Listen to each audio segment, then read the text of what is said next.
Hello everyone. As you might be aware from the videos on my channel, I do like my Micro Four Thirds cameras, and in particular Panasonic Lumix Micro Four Thirds cameras. Before we start, I'd like to make it clear that this is not a sponsored video, and all the equipment used to make this video was purchased by me, and Panasonic nor any other vendor have asked me to produce this video. Before you call me a fanboy or a fangirl or person or what have you, I have used and owned many cameras in my lifetime, going back to some point and shoot film cameras in the late 80s and early 90s. In the digital era, I've used and owned Canon, Nikon, Fujifilm cameras, and even used some HP and, believe it or not, Sony point and shoot cameras. My initial Lumix journey started with the Panasonic Lumix FZ35 or FZ38 as it's known in some regions, bridge camera. This was back in 2010.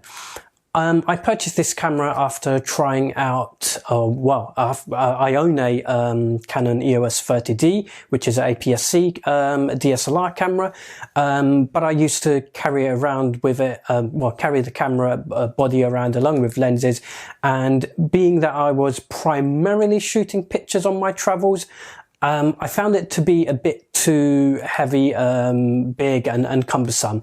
So I wanted something with a bit less weight and not having to mess around with changing lenses.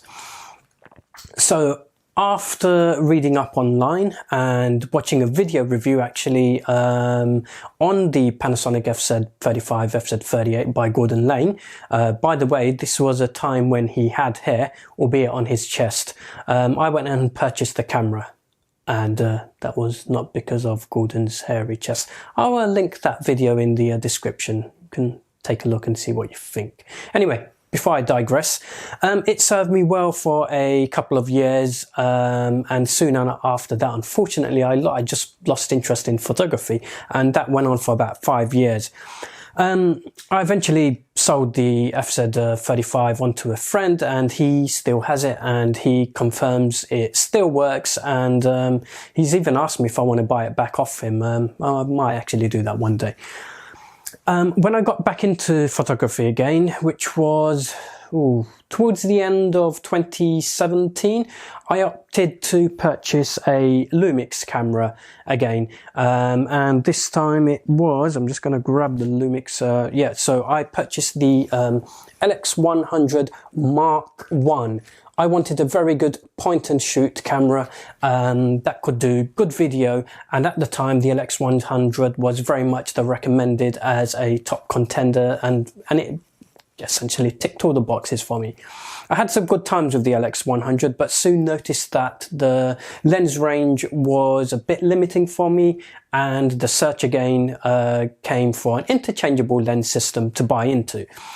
Now, I did look at APS-C and full frame, and eventually, after sort of reading up online and watching multiple videos, the Micro Four Thirds system seemed to fit the bill. I was mainly looking for a photography camera primarily, that's over video, and opted for the Lumix system.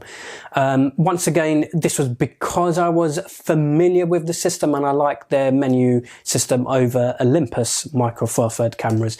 Olympus, got some great Micro Four Thirds cameras and lenses out there, and I'm glad, that I can use their lenses as well. I started with the Lumix GX80. I purchased that along with the 12 to 32mm kit lens. Unfortunately, I don't have it mounted to this camera. And I continued to add lenses to the system. And soon after that, I managed to find the Panasonic GX9. Here is the GX9. And I found this on a very good deal. And I preferred the GX9 over the GX8 due to the newer sensor and better controls on the body.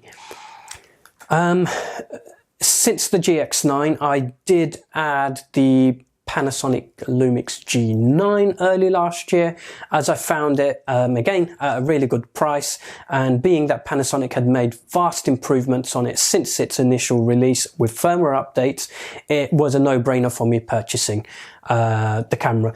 I am indeed recording on it right now.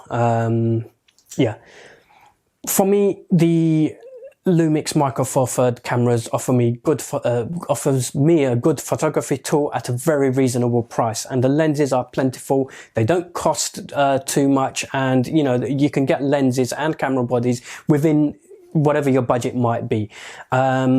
Moreover, the size and weight was a huge factor, being that I'm going to use these cameras primarily for travel, and of course now I'm, you know, making a video on the G9. Look, I hope you found my sort of quick insight into Lumix cameras useful or somewhat enjoyable.